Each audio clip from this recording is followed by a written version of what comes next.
Hello everyone, it's me and this disaster, so kind of ignore it because it didn't turn out quite as beautifully as I thought it would in my head. It's like some things are good, but some things aren't meant for me. I feel I look like one of those women that discover late in life that they are actually a lesbian, and then they go ahead and just embrace it and dye their hair purple. And I'm like, there's nothing wrong with that. It's just, I am not a lesbian, but I don't know how to fix it, y'all. It doesn't look good at all. I'm like gonna wear a hat if I have to go out until it fades into something that's just a little bit more me, more comfort zone friendly, because this, I love fun, but this is too much party for me.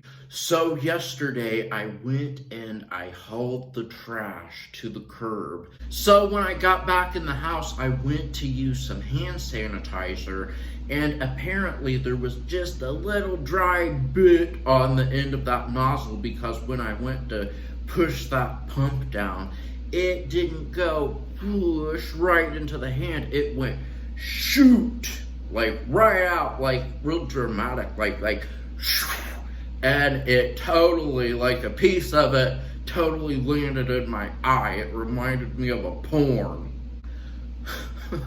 And speaking of, oftentimes people will ask me, what is the worst movie that you have ever seen? Well, that's an easy one. Debbie Does Dallas 2. Oh my God, it was totally unbelievable, and the acting was just horrid. And you know, a lot of the film took place in a barn. It was like a horrible movie. I totally would not recommend it. Since we're on the topic of movies, I actually watched a couple over the weekend, and today I would like to talk about those with you. And you might not be interested in these films, but nevertheless, come on, and go on this ride with me, because why not? Oh my God. The first movie that I watched was Apple's original.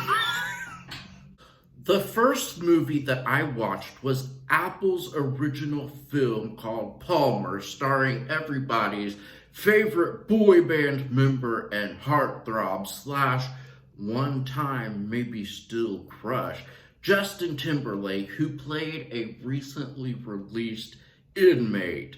And all I have to say to that is JT as an inmate. Oh my God. But like, if I was actually also an inmate in the prison, and Justin Timberlake was also an inmate in that prison, sign me up. And I'll try not to drop the soap, but face it, I'm dropping that soap every chance I get. Now, in this movie called Palmer, Justin Timberlake plays Palmer, and he strikes up a friendship with a young child who lives next door.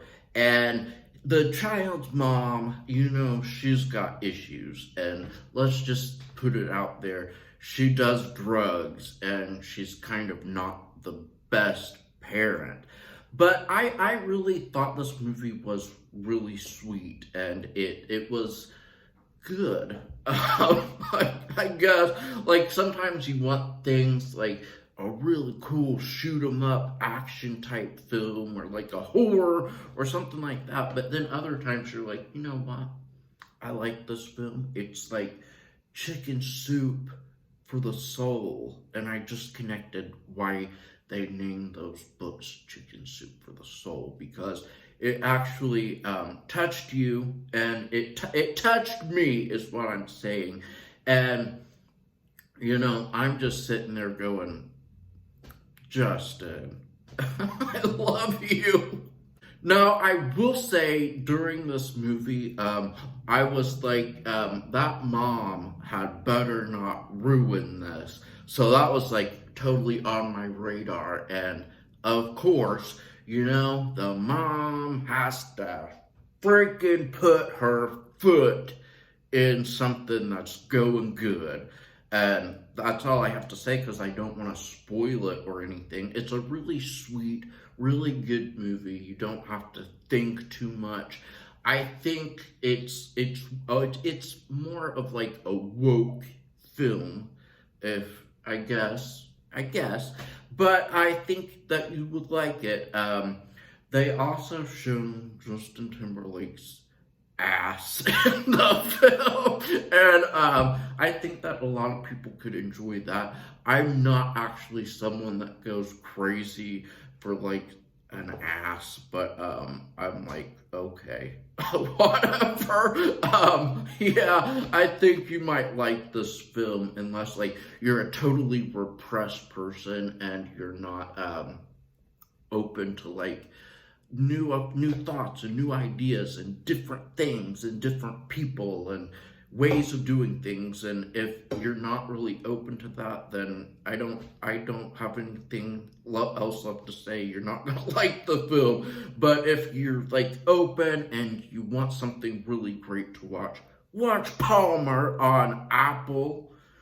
Moving on to the next film. I don't like that lipstick. I got this crap at Five Below and it sucks. In case any of you are curious, I typically will wear something called powder lipsticks. Look it up. It might just change your life. And if not, no harm done. The next film that I watched over the weekend was called The Little Things. And this film starred Jared Leto, Rami Malek, and Denzel Washington. So we are talking an all-star stellar cast.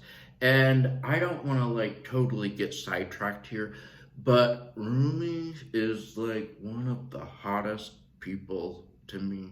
So this movie is basically like a cop type thing where these two cops, Rami and Washington, are teaming up to try to solve these murders, and they have a suspect in mind who's Leto, and they're just trying to just figure it out. And is it this guy? Is it not? How do they make these pieces fit if they don't actually know if they fit? I thought it was really interesting, and it has it's beautifully shot, you guys. It's very, I don't want to say it's not pretentious. It's just something where you're like, this is shot beautifully. And it looks so good on my beautiful curved television. I read that the script for this movie had just been sitting around for 30 years unused. And I was like, oh man, that is a really long time. And that is certainly interesting. Which it kind of makes sense now because the movie is set in the 90s, which, if I'm doing the math, is 30 years. So I thought that was kind of interesting, but now that I'm saying it out loud, it probably isn't. Now, I don't like to criticize anything that Rami Malek does because he's so hot to me. I just feel like, who am I to criticize any of his projects? Because truthfully, like, I have feelings for him. But the movie to me just felt like that it was missing something. Like, it needed a little something more. It needed something, just to kind of like make it all that it could be. I will say that Jared Leto delivered a stellar performance, like totally the fuel for nightmares. Like, that character is totally something that you would wake up from dreaming about and go, oh my God, what did I just dream? I know I'm awake, but I'm still scared. Awesome, dude. But I will say, and this part is probably going to kind of spoil it, but not totally. I was actually kind of expecting them to reveal that Denzel Washington was actually the killer. And I thought this is gonna be so awesome when they reveal this. But in all actuality, they didn't reveal that because I guess he wasn't the killer. But I can't say anymore or else it will be a spoiler. Some people didn't like this film. I thought that it was intriguing and it had a lot of good things going for it, but it definitely needed something else. Still, I would recommend you can watch this film and you can enjoy it. It's good. Like, you're not gonna regret wasting like 2 hours watching it because it's a long ass film. So that is my not review of two films that I watched over the weekend, both of which I would recommend that, you might really enjoy them. And that's all that I have to say. Thank you all so much for watching and for not making fun of this. And I will see you next time when maybe my hair looks a little better. If it doesn't, sue me.